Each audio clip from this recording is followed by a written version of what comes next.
Friends, आप क्या जानते हैं कि दीपिका पादुकोण, इलियाना डिक्रूज और अनुष्का शर्मा में कौन सी चीज कॉमन है?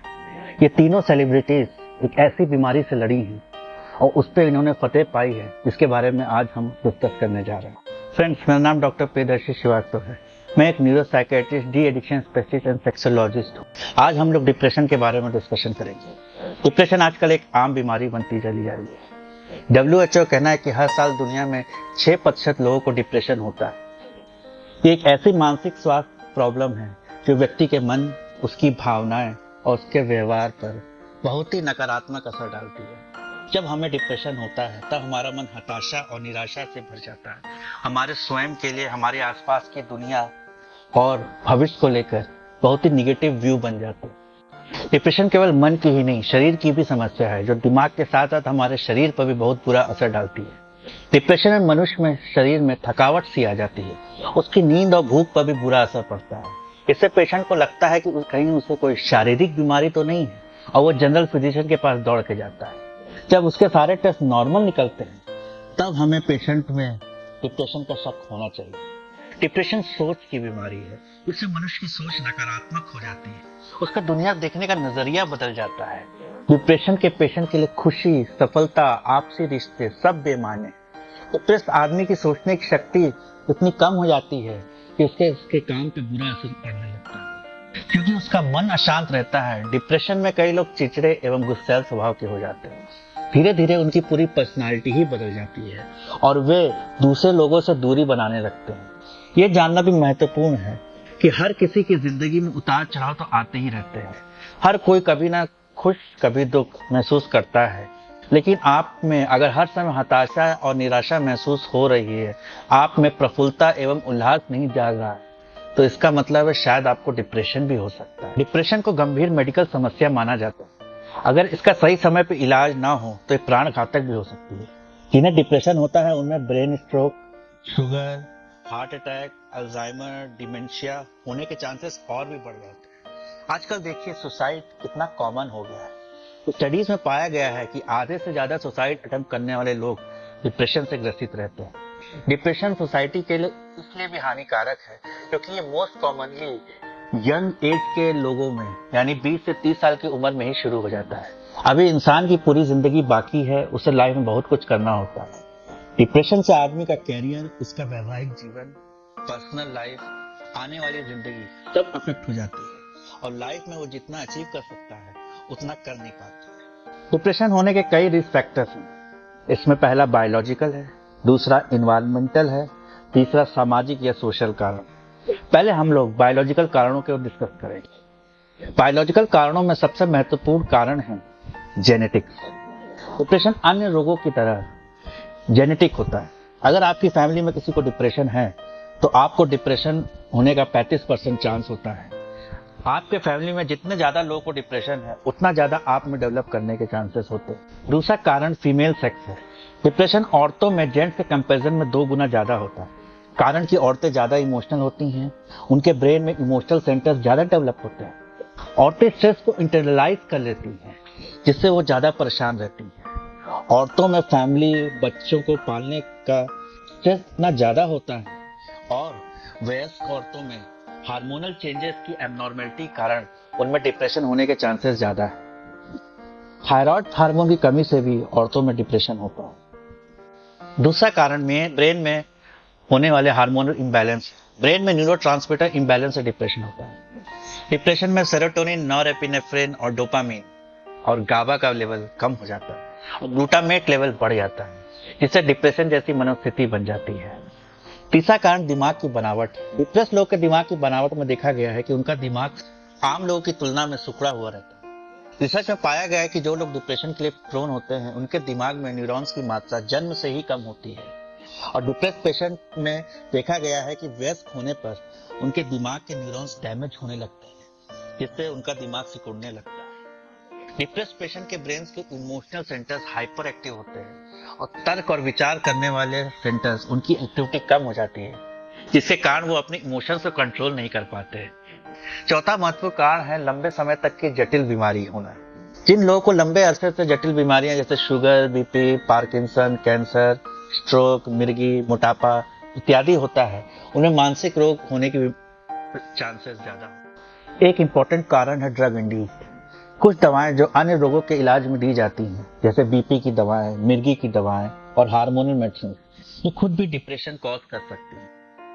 बॉडी में हो रही इन्फ्लेमेशन एक इम्पोर्टेंट कॉज है डिप्रेशन का। डिप्रेशन में देखा गया है कि हमारे बॉडी की व्हाइट ब्लड सेल्स यानी सफेद कोशिकाएं हाइपर एक्टिव हो जाती हैं और ये बॉडी के अगेंस्ट काम करने लगती हैं और ये हमारे दिमाग को खुद से नुकसान पहुंचाती है। अगला इंपॉर्टेंट पॉइंट है कॉर्टिसोल हार्मोन। कॉर्टिसोल एक स्ट्रेस हार्मोन है। जब हम लॉन्ग टर्म में स्ट्रेस में रहते हैं तो ये हार्मोन बॉडी ज्यादा से ज्यादा सीक्रेट करती है और ये हार्मोन हमारे बॉडी को नुकसान पहुंचाता है। सेक्सुअल हार्मोनल चेंजेस भी डिप्रेशन का महत्वपूर्ण कारण हो सकते हैं, खासकर महिलाओं में। जब वो वयस्क होती हैं, जब उनका मासिक धर्म आता है या जब वो प्रेगनेंसी होती है, उनके बॉडी में हार्मोनल बदलाव आते हैं जो उनके मानसिक स्थिति पर असर डालते हैं। थायराइड हार्मोन की कमी भी हमें मानसिक रोगी बना सकती है। लंबे अरसे तक नींद की कमी हमें डिप्रेशन का रिस्क बढ़ाती है। जिन लोगों की रात में बार बार नींद टूटती है, पूरी नहीं हो पाती या सुबह बहुत जल्दी भोर में खुल जाती है, उन लोगों में डिप्रेशन होने के चांसेस काफी ज्यादा होते हैं। खान पान में विटामिन और मिनरल्स की कमी के कारण डिप्रेशन होता है। खासकर इसमें विटामिन डी जो हमें धूप से मिलता है और विटामिन B12 जो मांसाहारी खाने से मिलता है। अब हम सामाजिक यानी सोशल कारणों के बारे में डिस्कशन करेंगे। सोशल कारणों में एक महत्वपूर्ण कारण है आपकी बचपन की परवरिश। अगर आपके साथ बचपन में बुरा व्यवहार किया गया है, आपका माता पिता से अच्छे संबंध नहीं रहे या आप पर शारीरिक और मानसिक अत्याचार किया गया है, तो भविष्य में आपको मानसिक रोग होने की संभावना ज्यादा है। आपकी जिंदगी में अगर ऐसी कोई दुर्घटना घटी हो जिससे आप पूरी तरह से उथल पुथल हो गए हों, परेशान हो गए हों और आप उससे उबर नहीं पाए हैं, ये भी आप में डिप्रेशन होने के चांसेस है। बेरोजगार होना भी डिप्रेशन का एक महत्वपूर्ण कारण। अकेले रहना, अविवाहित होना या लाइफ पार्टनर का गुजर जाना फिर डिप्रेशन का इंपॉर्टेंट रिस्क फैक्टर है। जितना हम समाज के बीच में रहेंगे उतना हम डिप्रेशन से दूर रहेंगे। कम पढ़ा लिखा होना ये भी डिप्रेशन के चांसेस बढ़ाता है। अगर समाज में आपको तिरस्कृत किया जा रहा है या आपको सही सम्मान नहीं दिया जा रहा है तो डिप्रेशन होना बहुत ही लाजमी है। आजकल बॉडी शेमिंग, कॉलेज में रैगिंग, ऑनलाइन साइबर बुलिंग एक महत्वपूर्ण कारण बन गया है हमारे यूथ में, जिसके कारण डिप्रेशन बढ़ता ही जा रहा है। सोसाइटी के प्रेशर और एक्सपेक्टेशन तो दिनों दिन बढ़ते जा रहे हैं और पेरेंट्स चाहते हैं कि उनका बच्चा ऑलराउंडर हो, लड़कियां चाहती हैं कि उनकी जीरो फिगर हो, लड़के चाह रहे हैं उनके सिक्स पैक एब्स हो। किसी की लाइफ परफेक्ट नहीं होती, पर सोसाइटी के सामने ढोंग करना पड़ता है बेस्ट होने का। नशा आज की सोसाइटी में डिप्रेशन का एक इंपॉर्टेंट कारण बन गया। जिन लोगों में नशे की लत होती है वो तो बहुत ही जल्दी डिप्रेशन का शिकार हो जाते हैं। साइकोलॉजिकल कारण हमारी गलत सोच है। बहुत से लोगों की सोच में कुछ भ्रांतियां होती हैं जिससे वो खुद को लेकर एवं समाज को लेकर गलत विचार बना लेते हैं और जिसके कारण वे मानसिक रूप से पीड़ित रहते हैं। इसमें से एक गलत तरह का सोच है या तो सब कुछ या कुछ नहीं सोच, ऑल और नन थिंकिंग कहते हैं।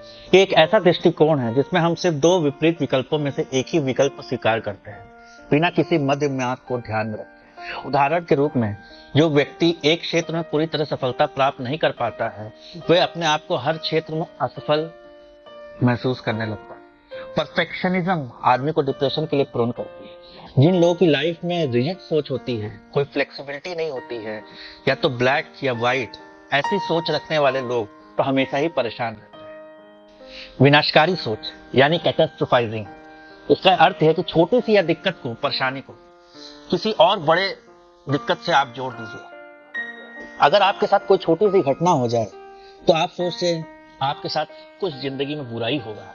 ये कैटास्ट्रोफाइज यानी विनाशकारी सोच है जो बिल्कुल ही अस्वाभाविक सोच है। ओवर जनरलाइजेशन यानी अति सामान्यीकरण ऐसी सोच है जिसमें आदमी एक छोटी सी घटना या अनुभव को एक व्यापक रूप दे देता है और उसे हर दूसरी घटनाओं से जोड़ देता है। उदाहरण के तौर पे अगर आप एक रिलेशनशिप में सक्सेसफुल नहीं हुए तो आप सोचने लगते हैं कि आप लाइफ में कभी भी किसी भी रिलेशनशिप में रह नहीं पाएंगे। पर्सनलाइजेशन या सेल्फ ब्लेम एक ऐसी सोच है जिसमें आदमी अपने साथ या अपनी फैमिली के साथ किसी भी बुरी घटना का खुद को जिम्मेदार ठहराता है, भले ही वो घटना उसके कंट्रोल से बाहर। बहुत से लोग अपने निगेटिव इमोशंस के लिए खुद को जिम्मेदार ठहराते हैं। जंपिंग टू कंक्लूजन्स या मन की बात समझ लेना, ये माने कि आप जानते हैं कि दूसरों की क्या सोच है आपके बारे में। अक्सर लोग ये मानते हैं कि दूसरे उनके बारे में बुरा सोचते हैं, वो परेशान हैं। सेलेक्टिव एब्स्ट्रैक्शन एक ऐसी सोच जिसमें आदमी किसी भी परिस्थिति का एक छोटा सा पहलू लेकर बैठ जाता है और उसी पे ही चिंता करते रहता है। ज्यादातर ये निगेटिव पहलू ही रहते हैं जिससे उसकी चिंताएं और बढ़ जाती हैं। वो उस सिचुएशन के पॉजिटिव को हमेशा ही नकार देता है। Magnification and minimization depress patient negative चीजों को मैग्नीफाई और बड़ा करते जाते हैं, पॉजिटिव चीजों को मिनिमाइज यानी और कम करते जाते हैं। इमोशनल रीजनिंग जो लोग ज्यादा इमोशनल होते हैं और इमोशन में आके अपने सारे डिसीजन लेते हैं वे लोग भी मानसिक रोग की बहुत जल्दी बन जाते हैं। कंट्रोल फैलेसीज कुछ लोग सोचते हैं कि वे असहाय हैं और अपनी लाइफ में कुछ भी कंट्रोल नहीं कर सकते और जो भी उनके साथ बुरा हो रहा है उसके लिए वे खुद रिस्पॉन्सिबल। एक्सटर्नलाइजेशन ऑफ सेल्फ वर्थ बहुत से लोग आपने देखे होंगे जो सोसाइटी के लिए जीते हैं। उन्हें ये चिंता लगी रहती है कि लोग उनके बारे में क्या सोचते हैं और लोगों की ओपिनियन क्या है उनके बारे में, और वो अपने आप को उनसे कंपेयर करते हैं। ऐसे लोगों की एक्सपेक्टेशंस इतनी ज्यादा होती है कि वे हमेशा दुखी रहते हैं। आज हमने डिप्रेशन होने के प्रमुख कारणों का विश्लेषण किया। अगर आपको हमारा वीडियो अच्छा लगा हो तो उसे लाइक और हमारे चैनल को सब्सक्राइब करना मत भूलिएगा। हम अगले वीडियो में डिप्रेशन के ट्रीटमेंट और उसके लक्षणों का डिस्कशन करेंगे। तब तक के लिए इतना ही। नमस्ते, अपना ख्याल रखिएगा।